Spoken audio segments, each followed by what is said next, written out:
Midnight, July 1st, 1776. Caesar Rodney, a delegate to the Second Continental Congress, had been riding through the rain for hours, but he wouldn't stop before he reached Philadelphia the next day. Rodney was gravely ill from a cancerous facial tumor, but he was also deeply committed to independence. No amount of pain could keep him from voting. Rodney was one of those individuals who exhausted every possibility to come to an agreement to avoid war and that sort of thing. But when it finally came to the point in his mind that there was no alternative but independence, he was staunchly in favor of it. Rodney stumbled into congressional chambers and cast his decisive vote. It was now settled. The colonies would fight for freedom. The decision had not been an easy one. In 1770, most American colonists thought of themselves as English. Many had English ancestors and were proud to be part of the British Crown. The colonies were also an economic extension of Britain. Land grants and political offices were often decided in London, not here. But England wanted more back than the colonists were willing to give. The colonists were saddled with what they considered outrageous taxes on everything from stamps to property to the most British of imports, tea. With no one to speak for them in Parliament, the colonists protested the best way they knew how, by taking to the streets. In 1770, a Boston crowd threw rocks and snowballs at passing British troops. The startled soldiers responded with musket fire, killing 5 and wounding several others. The event was soon known as the Boston Massacre. But even with the violence, most colonists were not convinced that independence from England was a good idea. They still identified very strongly with the king as not only the monarch, but as the father. And they regarded their land holdings as being established by some kind of go-ahead from either the crown or from Parliament. And so their property rights, both real and personal, were going to be threatened by this tremendously. To King George, the unrest in the colonies was totally unacceptable. These were his subjects, and rebellion would not be tolerated. So, on the 19th of April, 1775, King George ordered his troops to fire on the colonial militia at Lexington and Concord. Whether we liked it or not, war with England had begun. Worried colonists debated their options, but there was really very little choice. Towns across the country began to issue their own local declarations of independence from the British Crown. People knew that everything they had, and including their lives, were on the line. And they debate this with enormous seriousness. For example, the people of Ashby, Massachusetts, a very small town, of no particular significance in the affairs of the state more than that of any other town, said that the people of Ashby have voted that they will most solemnly defend that decision with their lives and fortunes. And somehow I find that terribly moving. The people had spoken. Now it was the national government's turn. Debate raged in the assembly room, with patriot strongholds like Massachusetts and Vermont arguing for independence, and divided states like Pennsylvania and South Carolina wavering. Finally, on July 2nd, 1776, 12 colonies declared themselves independent, with only New York abstaining. That day, John Adams wrote to his wife Abigail, "The 2nd of July will be a memorable epoch in the history of America," he said. "I am apt to believe that it will be celebrated by succeeding generations as the great anniversary festival." He was almost right. Weeks earlier, a committee had been drafted to write a national declaration of independence. As a senior statesman, John Adams would have been a logical choice to author the document. But the job went to the quiet and eloquent representative from Virginia, Thomas Jefferson. Adams argued that Jefferson should be made the draftsman for a whole series of reasons. One is that he wrote better than Adams did, which is probably true. Also, it was politically very important that a Virginian should do this rather than a Massachusetts man. Adams had argued and argued and argued on the floor of Congress in favor of independence, to the point of obnoxiousness probably. And he said that anything that he had written would be scrutinized much more carefully on the floor of Congress than something this relatively silent Virginia delegate would write. Jefferson's draft was still ripped apart. Congress omitted, among other things, a section condemning Britain's slave policy, a difficult position to hold considering many Americans, including Jefferson, still had slaves of their own. There were also matters of style. Benjamin Franklin made some suggestions. He took the sentence, "We hold these truths to be undeniable and sacred," and suggested, why don't we substitute the word self-evident. So we have that famous line, "We hold these truths to be self-evident," which is Franklin's doing. Finally, on the 4th of July, 1776, the Declaration of Independence was approved. John Hancock, the president of the Continental Congress, was the first one to sign it. There, he said, King George can read that without his spectacles. Signing this document was an incredibly dangerous activity. Here were some very distinguished Americans, and if they signed this document and lost, they would all be at the end of a hangman's noose. And so I think it was incredibly appropriate that Franklin said at the conclusion of these proceedings, "We must all hang together, for surely if we don't, we will hang separately." Equally concerned were the citizens of Philadelphia, who heard their first reading on July 8th. Reaction was decidedly mixed. If you were to talk to someone who's a loyalist, to that person it would be the beginning of the end for civilization as they knew it. If you were to talk to someone, however, who is sympathetic toward the revolution, to them it would be the climax of everything that has come before. On July 9th, the Declaration of Independence was read aloud in New York City. The gathering crowd became so excited that a statue of King George was torn from its pedestal and melted into 42,000 Patriot bullets. The response to the Declaration of Independence was, maybe we will win this war now. I came across a wonderful statement from a man that said, now heart and hand can move together. I could hardly own the king, that is, profess my loyalty to the king and fight against him at the same time. Now the Americans had a clear, simple purpose. They were fighting for national independence. The fight would not be easy. The colonists lost some painful battles in the early days of the Revolution, but winter victories at Trenton and Princeton meant that hope was still alive.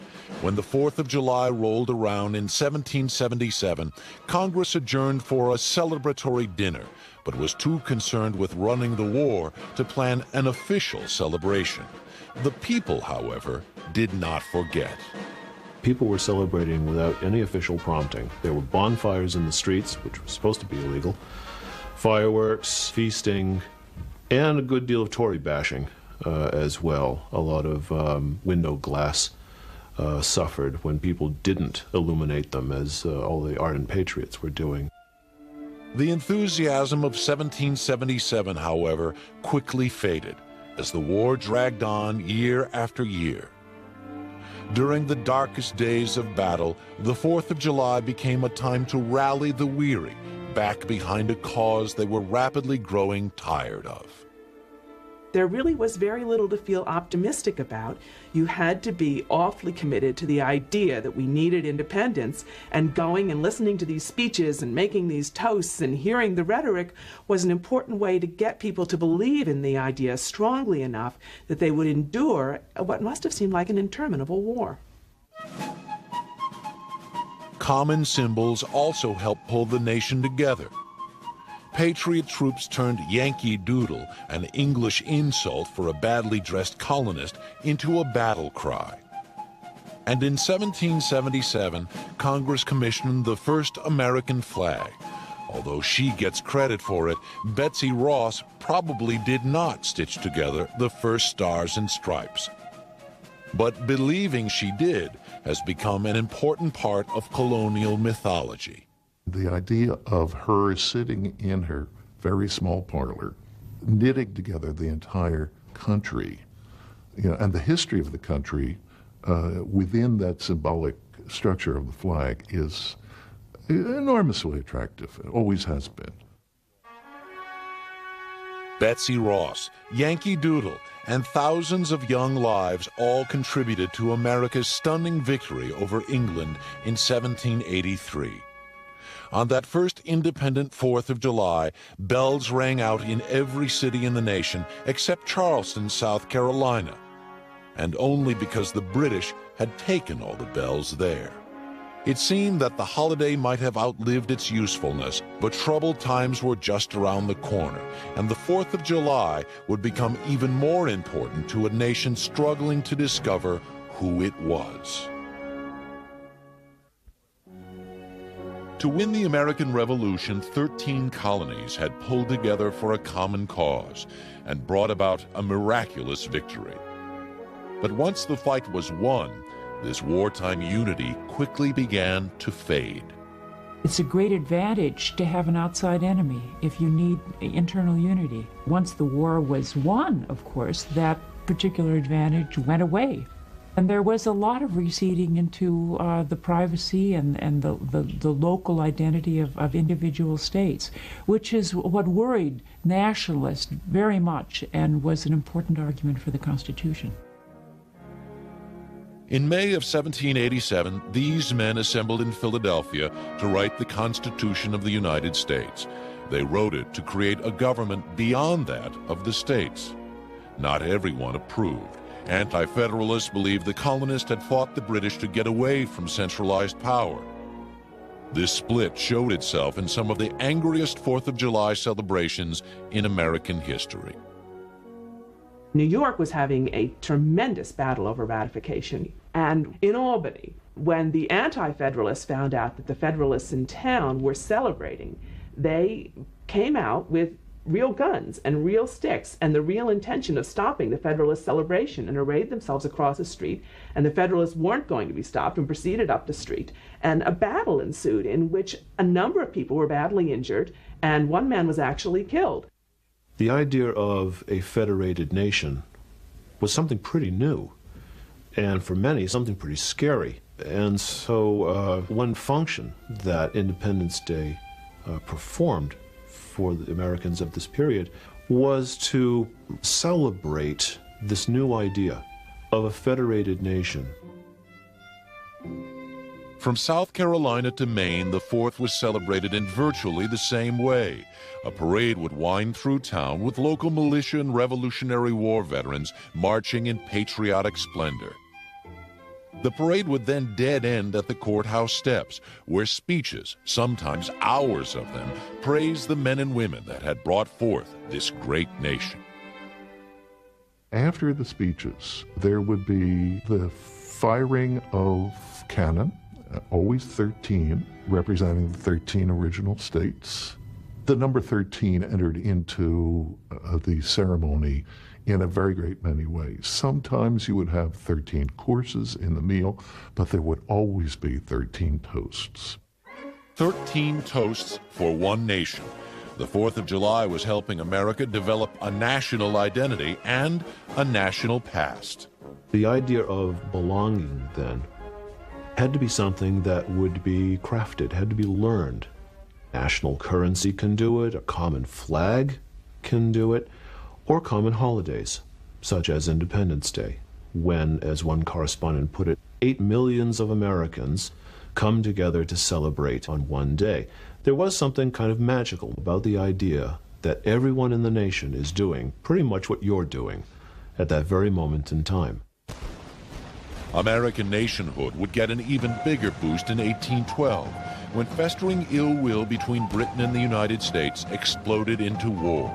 In what became known as the Second War of Independence, America did sustain some painful losses. In 1814, British troops overran Washington, D.C., and after eating dinner in the abandoned presidential mansion, set it on fire. But when the smoke cleared, American forces had beaten the English again. The victory had a galvanizing effect on the country and the 4th of July. It bred an exuberance that had not existed before, a trust, a belief that America was going places indeed, that this was not simply, this republic, this first modern republic, was not a flash in the pan after all. This renewed sense of optimism is seen in an 1819 painting of the 4th in Philadelphia by American artist Louis Krimmel. In the center of the painting, young veterans from the War of 1812 embrace in mutual admiration. But war is not the focus of the scene. The 4th of July was changing from a somber remembrance of the Revolution to a raucous holiday of American triumph. Off in the background, a military division goes through its paces, but hardly anyone notices. What's, to me, most interesting in this picture is the fact that there are almost no reference to the revolution itself. There is an elderly Revolutionary War veteran who's obviously on a crutch and seems to be showing off his scars to a small group of rather unimpressed-looking people. He may be the only person in this painting who really knows what the 4th of July was originally all about, and no one's paying attention to him. The War of 1812 also gave us some of our finest Americana. Attorney Francis Scott Key went aboard a British ship in 1814 to negotiate the release of a prisoner. While on board, he witnessed the fierce bombing of Fort McHenry and was so moved that the tattered flag survived, he wrote a poem about it. Soon put to the tune of an old British drinking song, the Star-Spangled Banner took its place in the American Patriotic Songbook, but did not become the national anthem until 1931. The war also gave us perhaps the most American symbol of all, Uncle Sam. Sam Wilson ran a meatpacking business in Troy, New York, where he stamped his barrels bound for the Army with a U.S. Uncle Sam's beef was soon shortened to Uncle Sam. An icon combining Yankee pride and American patriotism was born. In this desperate search for national symbols, you have the emergence of regional characters. And one of these is the Yankee. Tall and thin and a rail splitter, fiercely independent, very quiet kind of figure. And Uncle Sam, I think, developed out of the coming together of the 4th of July spirit with the character of the Yankee. Like the quiet, stalwart Uncle Sam, America approached its 50th birthday in 1826 with a certain amount of awe. It seemed like a miracle. 13 colonies had blossomed into 24 states, and the world's first experiment in modern democracy was thriving. Then, on the 4th of July that year, another strange miracle. Thomas Jefferson, who was 87, died at noon. That same day, John Adams also passed away. The Founding Fathers had gotten America to age 50. The rest would be up to us.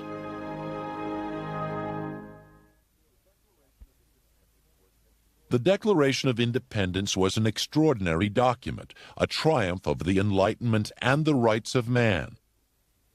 But not every man.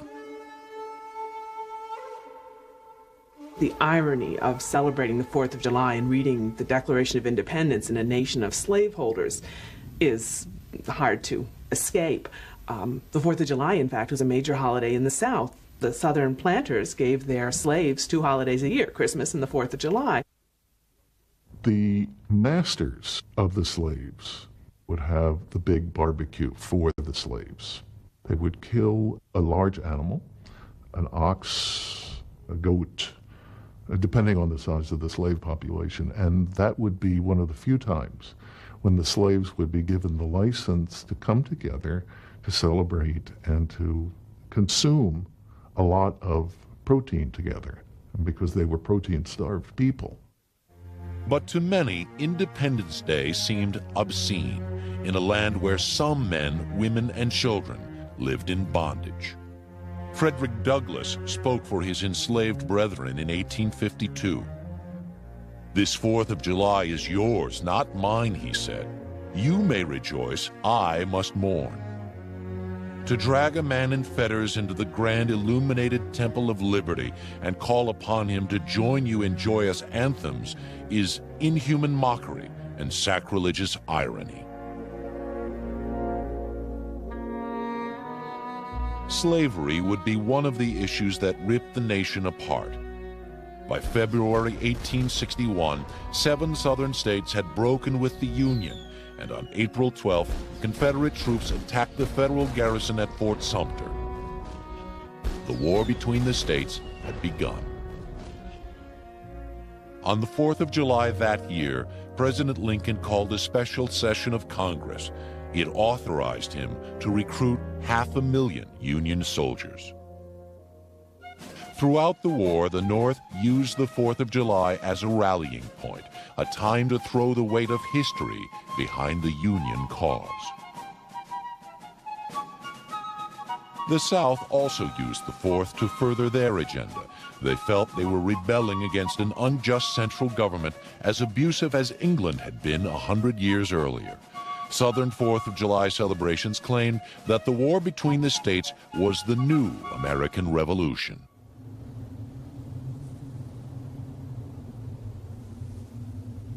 Both sides may have claimed moral superiority, but the whole nation paid a painfully high price for the Civil War. On January 1st, 1863, Abraham Lincoln relieved some of the heartache by freeing the Southern slaves with the Emancipation Proclamation. Slavery was now officially against the law, but the news spread slowly throughout the country. Some remote areas, like East Texas, did not hear about it for years. By legend, it took a great deal of time, maybe as much as 2.5 years, because the planters didn't want this word to get out. And East Texas, frankly, was at the edge of the frontier at that point. Lincoln sent an emissary with the news, and legend has it he arrived in Texas on June 19, 1865. The newly freed Texas slaves began to celebrate that day as Independence Day, and they haven't missed a year since. In Lufkin, Texas, and towns like it throughout the South, Juneteenth is still celebrated as African American Independence Day. June 19th is the freeing of slaves in the South, and that is important to me. It just means my black Americans, fellow black Americans that came along a long time ago, they don't have to work in the cotton fields any longer, but they can rise up and fulfill their lives and their careers to the best of their abilities. We marched and stand here today because we are a proud group of people, proud of our race, proud of our struggle, proud of our future.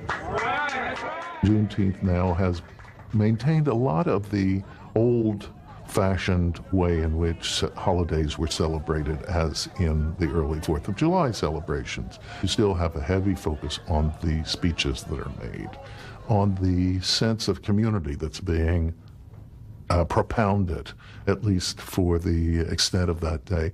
Even though it took Texas until 1979 to recognize Juneteenth as a state holiday, we as blacks have been celebrating Juneteenth as a holiday and recognizing it ever since 1865. The Juneteenth celebration, it makes me extremely proud because it's good to see my home people get together and unite. It's good to see us come together for a common goal.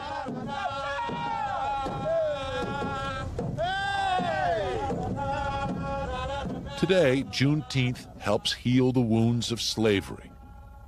In 1876, those wounds were still fresh in the minds of Northerners and Southerners alike. Yet even with the carnage, the country had endured, and on the eve of our 100th birthday, that alone was cause for celebration. America was also realizing its power as an industrial nation. For the first time, American manufacturing could compete with anything Europe had to offer. On our centennial, we invited the world to Philadelphia to a coming out party of American industrial might. The Chamber of Commerce people throughout the United States wanted people to believe that this was America at its best. What it said actually was America is at the forefront of invention, of productivity, of manufacturing. That's what was being celebrated. Visitors gazed upon the amazing Corliss engine, George Washington's false teeth, and a brand new wonder, the telephone.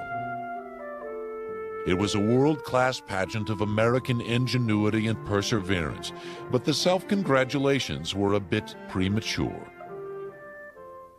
On July 4th, 1876, a gala reading of the Declaration of Independence had just finished. Suddenly, a group of women led by Susan B. Anthony stormed the stage and handed the reader a declaration of women's rights. It was a completely revolutionary idea, of course radical and cranky and not to be taken seriously. But they made their point, and it might take them another half century to win the vote, but on that day they used the 4th of July to point out that there still was a group of Americans who wanted rights and hadn't been given. These kinds of 4th of July politics, however, were slowly fading into the background as America industrialized in the late 19th century. As manufacturing becomes more important, the seasons become somewhat less important, and we develop into the period in which industrial time becomes much more important. What are the ways of marking out industrial time? Well, the week and the weekend are the most important features of the industrial world.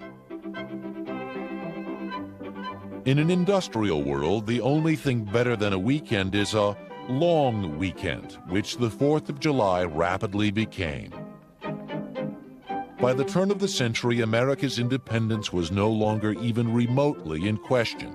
We could finally relax, and on the 4th of July, that's exactly what we would do.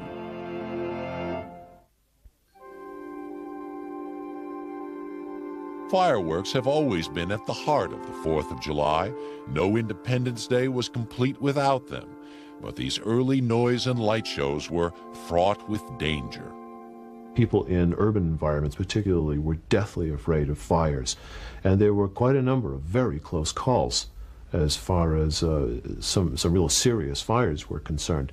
So on a day where there was plenty of alcohol and gunpowder, these were legitimate concerns. In 1866, Portland, Maine nearly burned to the ground after a particularly boisterous 4th of July. But fires weren't the only hazard. Little toy cannons often exploded accidentally, sending shards of metal into those who held them. Tetanus infection was a common occurrence on July 5th, 6th, and 7th. And back then, there was no cure. By 1900, firework reform became an urgent social cause. Women like Mrs. Isaac Rice, a medical doctor from New York City, told concerned audiences that more children had been hurt by 4th of July fireworks than soldiers died in the American Revolution. The progressive era was the time in which you have women that are beginning to establish their political sensibilities. And so you have a great many prohibition movements that emerge at that time. It's not only alcohol. And anything that threatens the health of the family are ideas that are part of the public conversation. Reformers sponsored a PR blitz that undoubtedly saved hundreds of young lives. But in 1905, fireworks may have only been part of the panic well-bred women like Mrs. Rice were feeling. Americans felt flooded. They felt overwhelmed by the sudden and immense numbers of people who were not like them. Americans spoke English and were Protestant. And people coming from overseas spoke Italian, Polish, Russian, and lots of other languages, and they were Catholic and they were Jewish, and they were so different seeming. And the solution was to make them into Americans. Once again, the 4th of July came to the rescue. In cities throughout the country, Independence Day became a time when bewildered immigrants were taught to sing, salute, and parade, as well as the most established Yankee. Most of the immigrants who came here from other countries wanted nothing more dearly than to be Americans.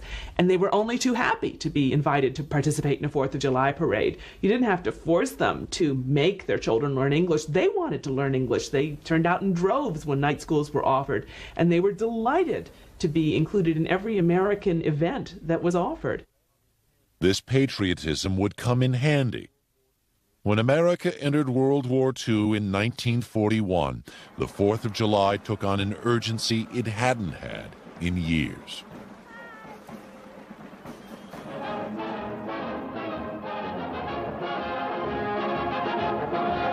Invasion Commander General Eisenhower and Ground Troop Commander General Omar Bradley, as the 4th of July is celebrated with thundering drama on the second front. The fireworks for Independence Day are cannon. Fireworks for the Nazi and load the guns.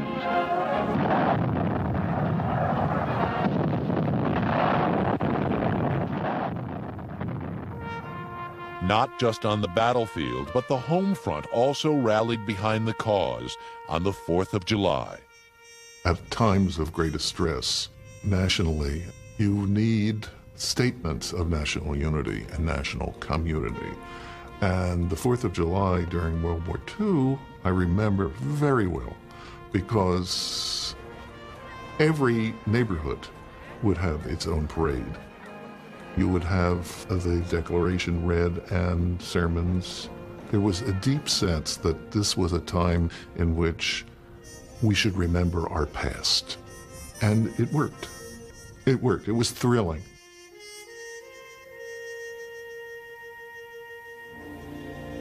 This all-out patriotism would not last. After the war ended, America retreated to the backyard, and the 4th came to mean a private barbecue for friends and family. Sometimes whole towns would get together, but instead of the patriotic exercises of days gone by, these community events had potato sack races and the rolling pin toss.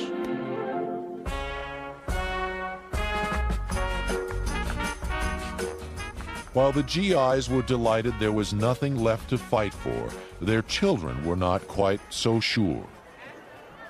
Instead of the clearly defined struggles of World War II, they saw their friends sent to die in a war few really understood.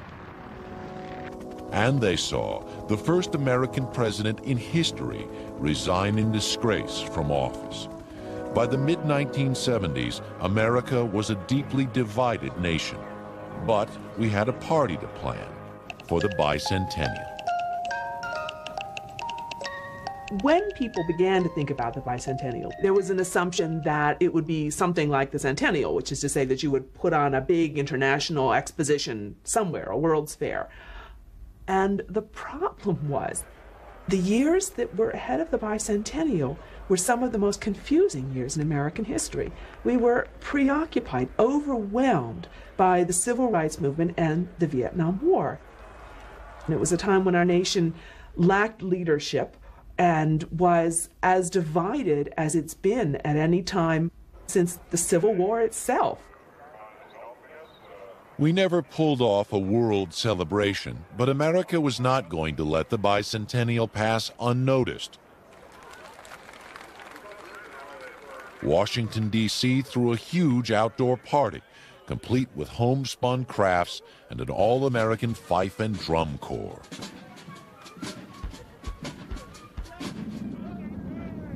In Boston, a group of veterans reenacted the Boston Tea Party. But right next to them, a sign of the times, was a counter-demonstration protesting big business and corporate sponsorship.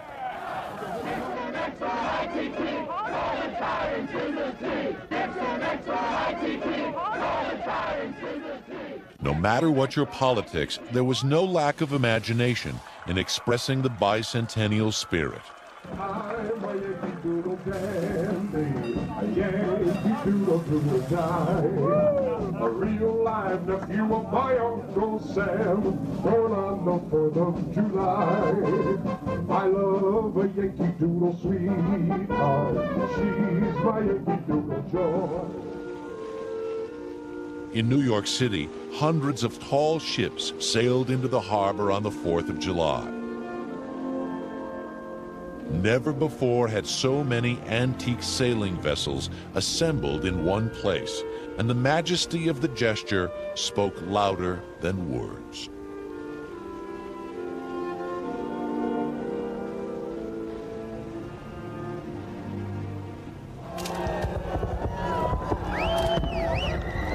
Ten years later, when the Statue of Liberty celebrated her centennial, America had another chance for a national birthday party. We wouldn't waste the opportunity this time. In some ways, in 1986, we had the bicentennial that we hadn't been able to plan 10 years earlier. By 1986, America had been finished with the war and the civil rights movement and feeling great about itself for years already. And so we had a prosperous country feeling good about itself and ready to plan a major celebration. And it did, a glorious celebration.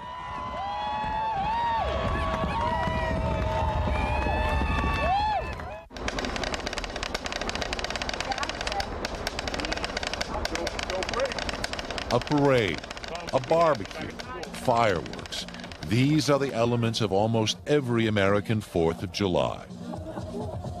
But the meaning of the 4th is as varied as the people who celebrate it.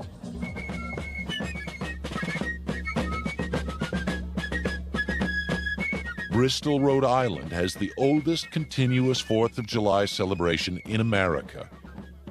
And every year the town population quadruples for one of the grandest spectacles of pomp and patriotism in America.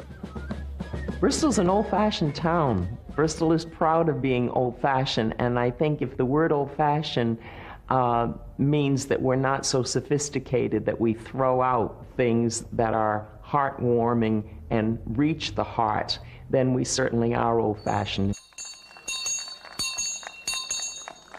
Hear ye, hear ye, hear ye. The town of Bristol and the Bristol 4th of July Committee would like to welcome you all to the patriotic exercises, and I'd like to make a decree that it will not rain on our parade.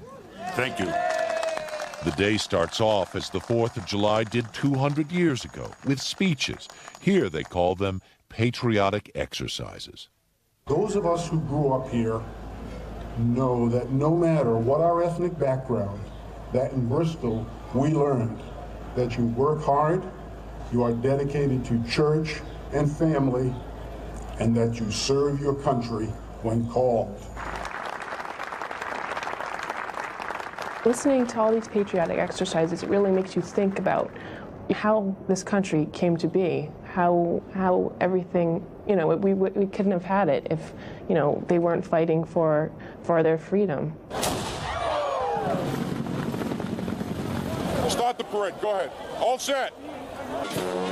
The heart of Bristol's festivities is the parade. 3 miles of marching bands, beauty queens, and unadulterated Americana.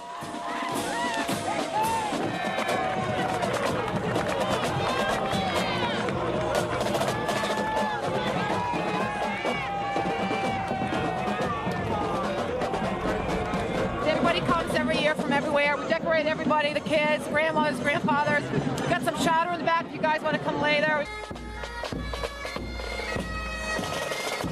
Originally, I'm from Seoul, Korea.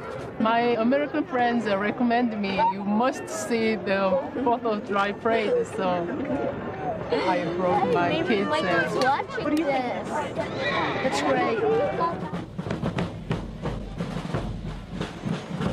I would love to have my 2 teenagers come out here and see the parade. It saddens me that all that they know about their history, they learn through the history textbook, which obviously is important, but it is no replacement for being here. And I would love them to come back and feel the same connection to their roots that we all feel here today.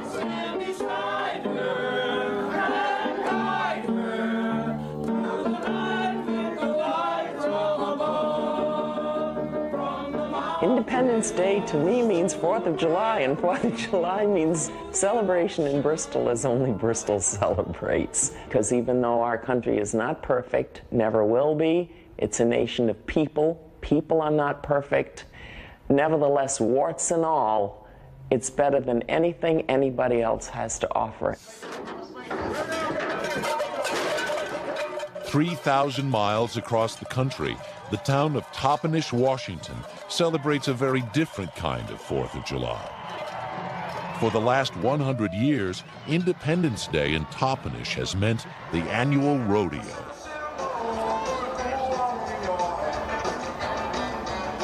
The people who fought for us to get our independence were just like the people that won the West. You know, they had their dreams and their beliefs and they fought for them and they did everything they could to believe in it. And that's kind of like the rodeo cowboy. They're fighting for what they believe in.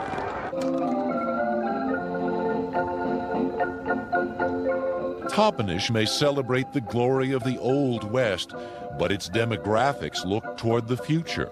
Over half the town population is Hispanic, the workers and children of workers who came to pick hops in the Yakima Valley. 15% of the town is white, and a quarter are Native Americans, members of the Yakima tribe. Here, the 4th of July fuses many cultures, and the town celebrates the freedom to do just that. Cowboys and Yakima Nation have always partnered very well around the 4th of July. There's some mutual respect that has developed over the years as the friendships grow and things like that.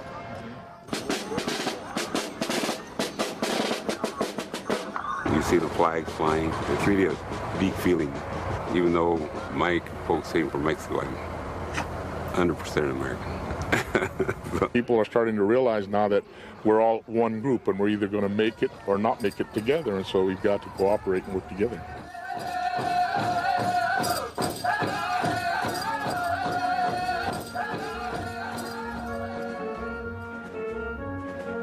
The first 4th of July marked the birth of a nation. More than 200 years later, we celebrate patriotism, hometown pride, and national unity.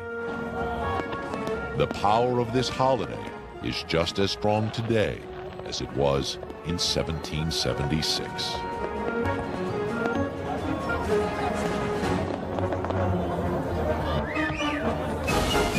The power of the 4th of July comes in part from the fact we all have our particular experiences that we associate with them, but we also have this sense of a common bond with everyone. You can't get away from fireworks.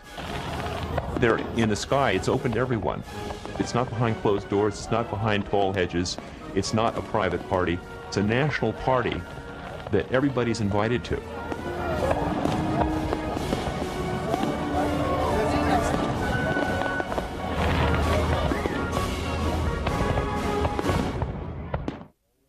On July 4th, 1826, John Adams, already in his 80s, but still quite a talker, was asked to comment on the 50th anniversary of America's independence.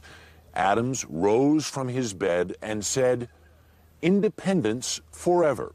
A reporter, stunned by the brief reply, asked the former president to comment further. Adams simply said, "Not a word." For the History Channel, I'm Harry Smith.